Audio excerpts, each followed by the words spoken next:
Bienvenue sur cette table ronde qui va reprendre la notion de art et de soins, d'art-thérapie. Avec moi, quatre art-thérapeutes ou personnes qui, par leur art, vont réussir à pouvoir donner cette notion d'encadrement, de soins.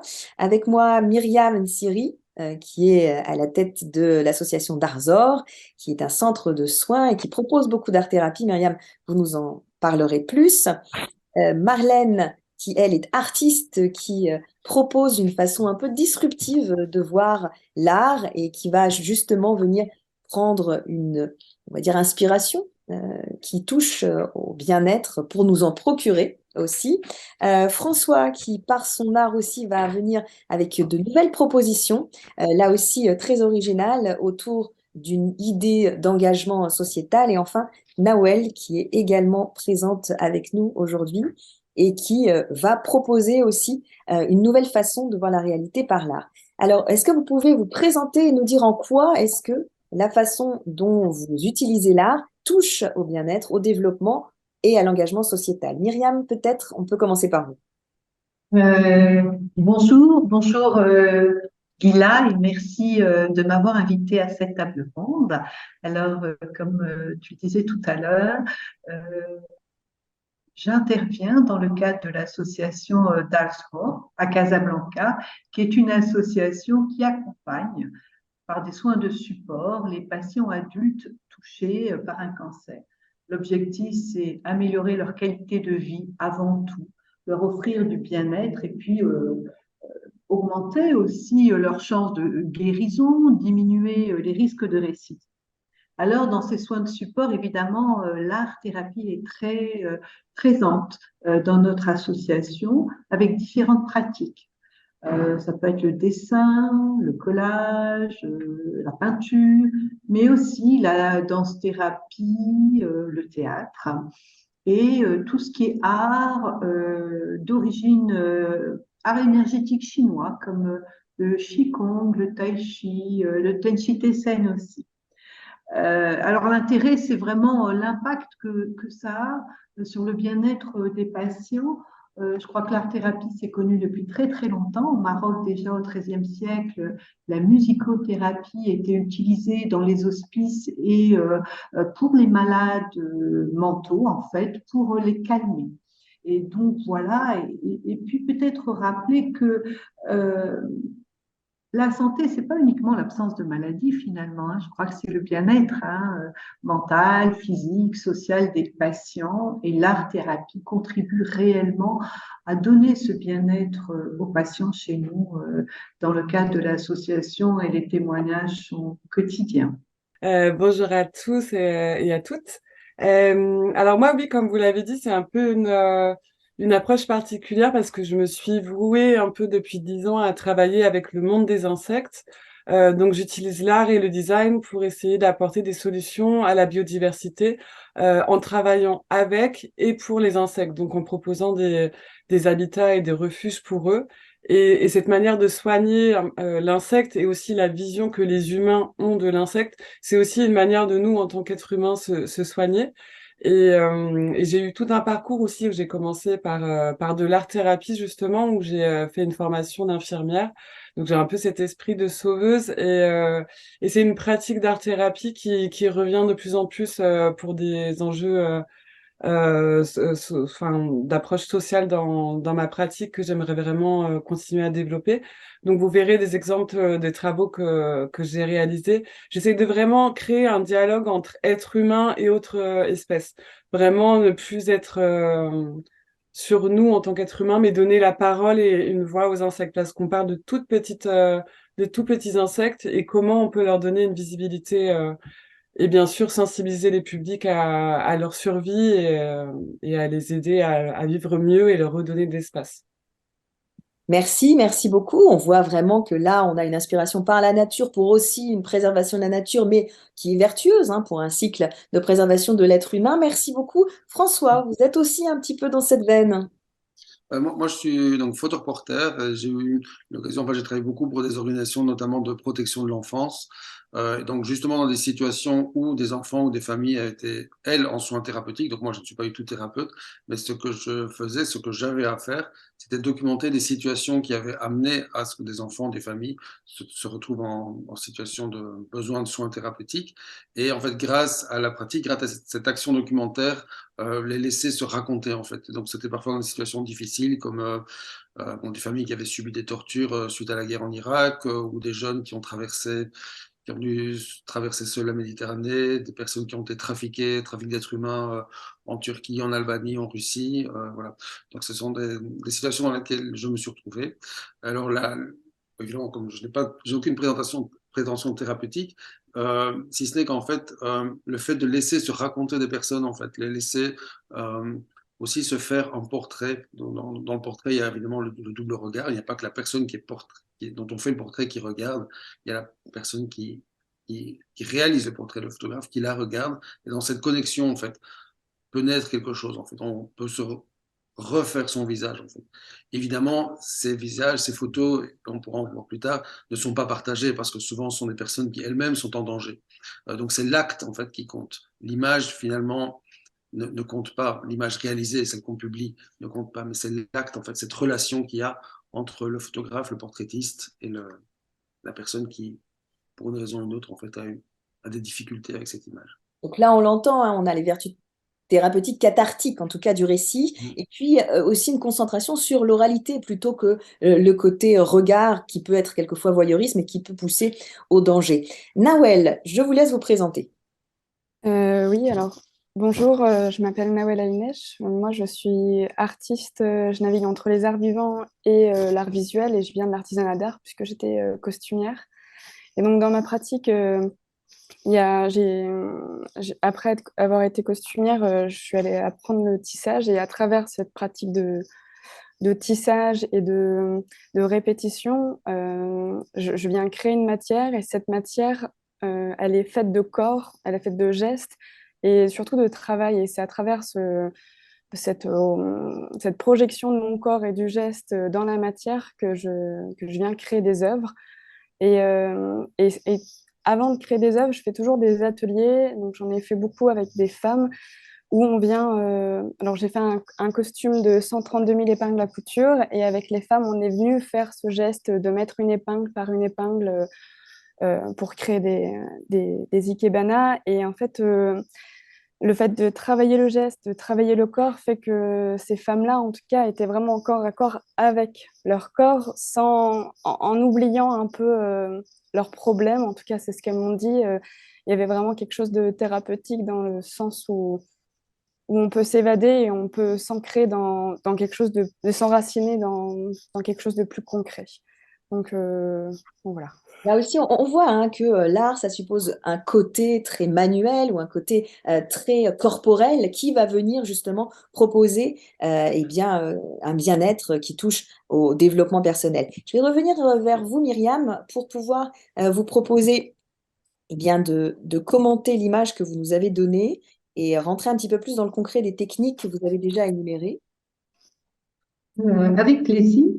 Donc, en fait, au sein de l'association d'Alzo, on propose différentes pratiques artistiques. On aimerait en proposer d'ailleurs d'autres, mais en fait, il nous faut chercher des thérapeutes confirmés dans le domaine qu'ils proposent et c'est pas toujours, en tout cas, facile. Alors, nous avons comme pratique, la peinture, le collage, l'écriture. On voit ici des femmes qui vont pouvoir s'exprimer en dehors de la parole, et ça, je crois que c'est vraiment quelque chose d'important, exprimer leurs émotions, leur vécu. Elles sont encadrées donc par une art thérapeute. Ces ateliers sont toujours des ateliers de groupe. Ça crée du lien et le constat qu'on peut faire, c'est que quand les personnes terminent les ateliers, elles sont beaucoup mieux que quand elles n'ont commencé l'atelier. On voit de la détente hein, corporelle, des sourires et puis aussi, comment dire, une sorte de solidarité dans le groupe. Mais ça, c'est quelque chose que l'on voit finalement dans tous les groupes. La danse-thérapie ici avec Adèle, alors voilà, après je pense que chaque pratique va répondre à des besoins spécifiques de certaines personnes. Il y a des personnes qui vont adorer la danse-thérapie, un peu moins le collage, un peu moins la peinture. Donc elles ont le mouvement, là on sent que ça, non seulement ça permet d'exprimer la danse-thérapie, les émotions, mais aussi de mettre le corps en mouvement et la combinaison est extrêmement intéressante. Le théâtre, ici, on voit, je pense que c'est un jeu de rôle entre des patientes. Alors, le théâtre, depuis qu'on a démarré, ça fait pas très longtemps, ça fait quelques mois, a un succès fou. Les patientes, à travers des jeux de rôle ou bien des exercices d'improvisation, eh bien, vont vraiment enfin, je ne sais pas, il y a une vraie joie dans ces ateliers pour des personnes qui sont souvent en grande souffrance liée à la maladie, mais aussi chez nous à une souffrance, j'ai envie de dire, sociale, hein, des revenus très faibles, des conditions de vie compliquées. Et les ateliers de théâtre emmènent beaucoup de joie, beaucoup de plaisir. Elles vivent, elles sont dans le jeu, elles sont vraiment dans leur rôle. Tenshi Tessen, alors c'est une pratique plutôt, je pense, d'origine japonaise, où il y a la précision du geste, euh, c'est tout en douceur. Et là encore, il y a des patientes qui sont accros au Tenshi Tessen. Ça répond à des besoins chez elles. Vous dire comment telle pratique répond mieux aux besoins des uns que des autres, je serais incapable aujourd'hui de le dire, mais en tout cas, il y a un constat. Euh, les gens reviennent à certaines pratiques thérapeutiques.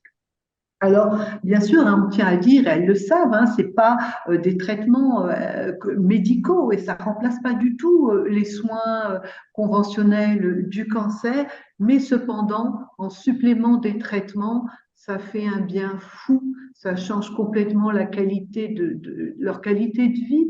Elles font mieux, enfin, et puis les cancérologues le constatent, les cancérologues nous le disent, ils voient le changement entre un avant et un après où les personnes sont plus combatives, où elles sont mieux sur le plan émotionnel, moins stressées, souvent elles consomment moins de médicaments pour mieux dormir, ou moins d'antidépresseurs, ou pas du tout.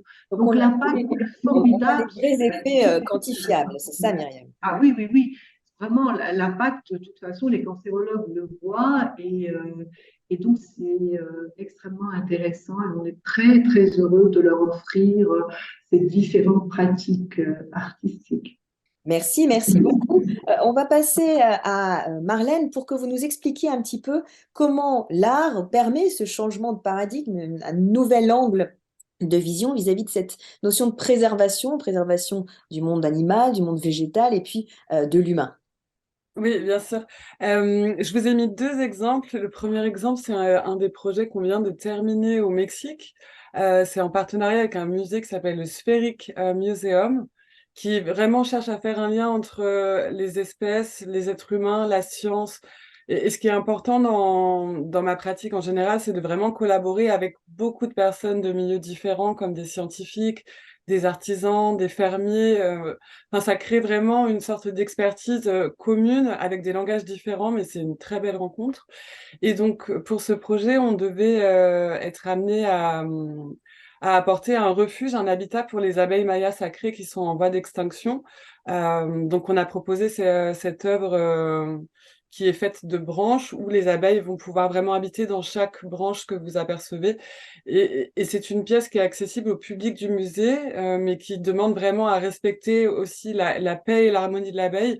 C'est vraiment pour faire une sorte de rencontre, vraiment créer ce dialogue entre insectes et humains.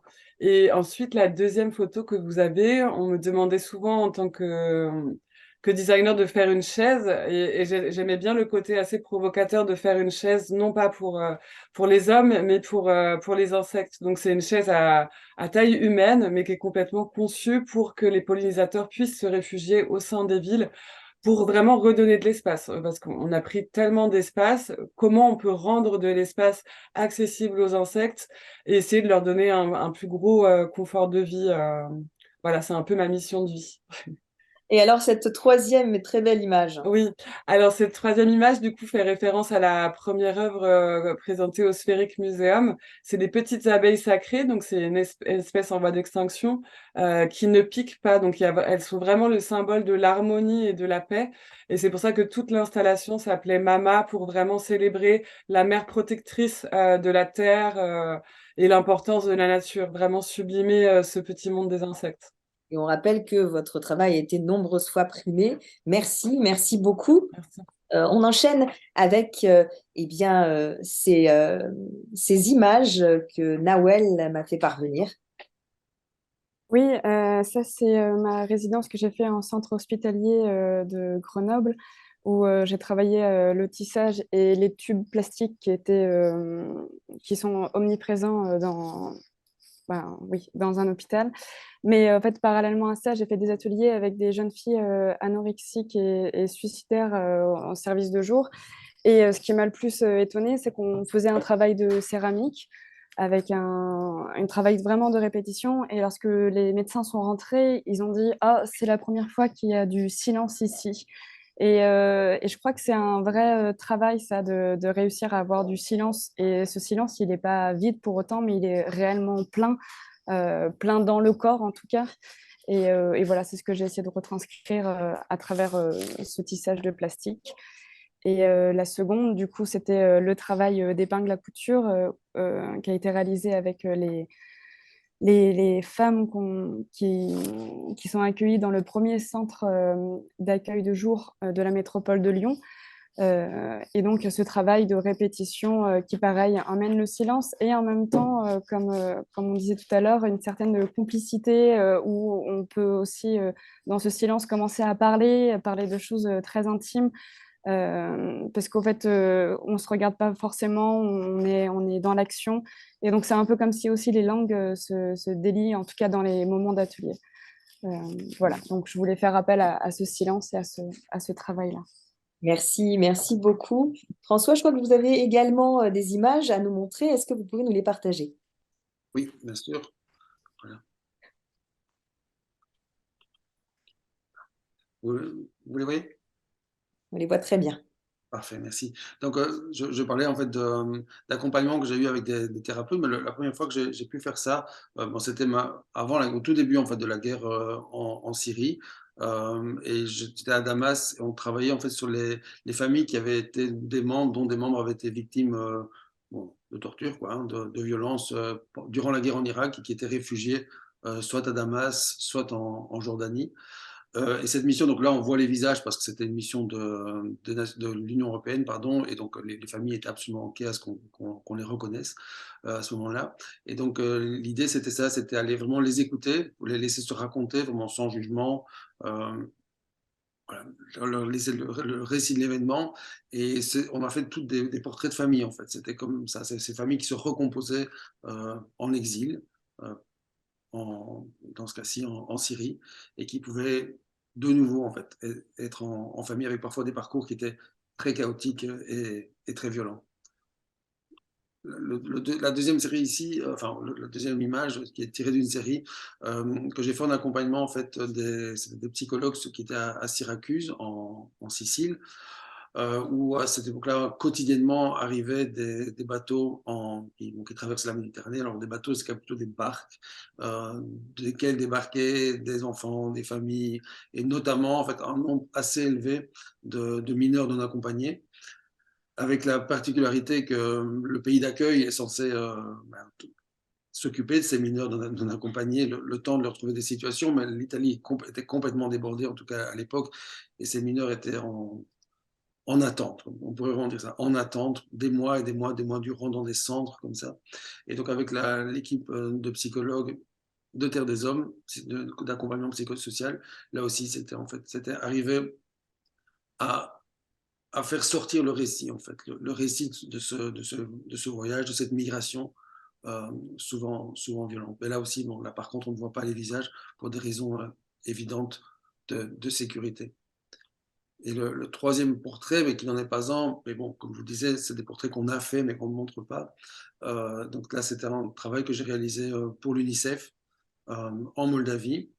l'UNICEF qui, en tout cas, jusqu'à peu, était malheureusement la plaque tournante du trafic d'êtres humains, pardon, en Europe, avec voilà, beaucoup surtout de jeunes femmes qui étaient trafiquées vers la Turquie, vers la Russie, vers l'Albanie, les Balkans, avec des retours très très compliqués, très très douloureux, qui sont passés parfois en Moldavie avec des enfants qui se retrouvaient dans des situations, donc des jeunes enfants qui apparaissaient, qui se retrouvaient dans des situations difficiles. Mais par contre, voilà, dans le travail qui était fait, dans notre travail, c'était justement en fait permettre c'était à la demande. Donc ça, les jeunes filles faisaient la demande d'elles-mêmes qu'un portrait soit réalisé, un portrait d'elles soit réalisé, et donc c'était se permettre aussi de se réapproprier en fait leur identité. Alors moi, je ne sais pas tout le travail qu'elles faisaient derrière.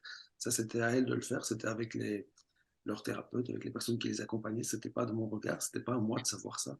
Mais en tout cas, ce travail, ce lien qu'on pouvait faire ensemble, je pense que c'était un moment important et qui leur a permis, pour certaines en tout cas, d'amener une petite pierre, j'espère, à leur reconstruction.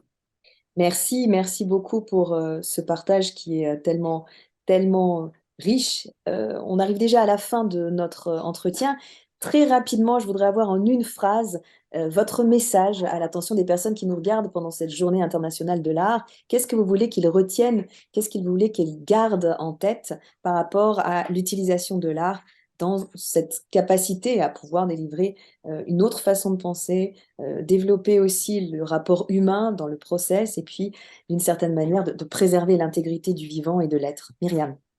Oui, alors en fait, ce que je voudrais dire, c'est que la maladie, c'est souvent le mal à dire les choses, c'est le mal à s'exprimer. Et là, je crois, permet d'exprimer ou de dire de façon différente ce que l'on n'arrive pas à verbaliser ou en tout cas, voilà. Alors, l'art, je crois qu'elle soigne l'âme et qu'il est important, un humain, c'est une âme dans un corps. Il est important de soigner le corps. La médecine conventionnelle le fait très bien et de mieux en mieux. Et je pense qu'aujourd'hui arrive cette notion de médecine intégrative où on doit prendre conscience qu'il faut aussi soigner l'âme des patients, qu'il est important qu'ils soient dans ce bien-être, dans ce mieux-être. L'art a toute sa place dans cette médecine intégrative et j'espère vivement qu'elle puisse se développer. Merci beaucoup, Myriam. Marlène, votre message. Je dirais que pour moi, l'art, c'est vraiment un des outils les plus puissants qu'on a au jour d'aujourd'hui de créer des nouveaux mondes. Et pour moi, c'est vraiment un outil d'espoir pour essayer de vivre ensemble mieux, de créer de belles choses, quoi. C'est très positif. Merci, merci beaucoup. François. Moi, la photographie, ce que je fais, on est lié au réel. Et donc, pour moi, l'art, la photographie ou même d'autres arts, c'est une des meilleures manières de se reconnecter, en fait, de se reconnecter au réel. On a besoin d'aller dehors. Enfin, moi, j'ai besoin d'aller dehors, j'ai besoin de voir, j'ai besoin de marcher. Et pour des personnes qui ont, pour des raisons ou d'une autre, été un peu peut-être isolées, limitées à leur connexion à la réalité, je pense que l'art, alors, avec son appareil photo, juste avec ses mains ou juste avec ses yeux, c'est une des meilleures méthodes pour se reconnecter à ce qui est autour de nous et aux gens qui sont autour de nous. Parfait, merci. Merci beaucoup. Enfin, Nawel, eh bien, vous aurez le mot de la fin. Oui, pour moi, l'art, c'est vraiment un endroit où on peut extérioriser tout ce qui est à l'intérieur de nous, que ce soit dans la matière ou dans les mots. Et c'est un espace qui est fait pour ça, donc il faut pas hésiter à lui donner, parce que lui, il saura mieux en faire il saura mieux utiliser tout ça que nous avec notre propre corps et notre propre esprit. Merci, merci à vous tous pour ces beaux messages d'espoir et pour ces beaux messages pour la Journée internationale de l'art. On vous souhaite bonne chance dans votre utilisation de l'art pour procurer du bien-être et plus de joie aussi au monde. Bonne continuation, merci. Merci. Au revoir. Au revoir.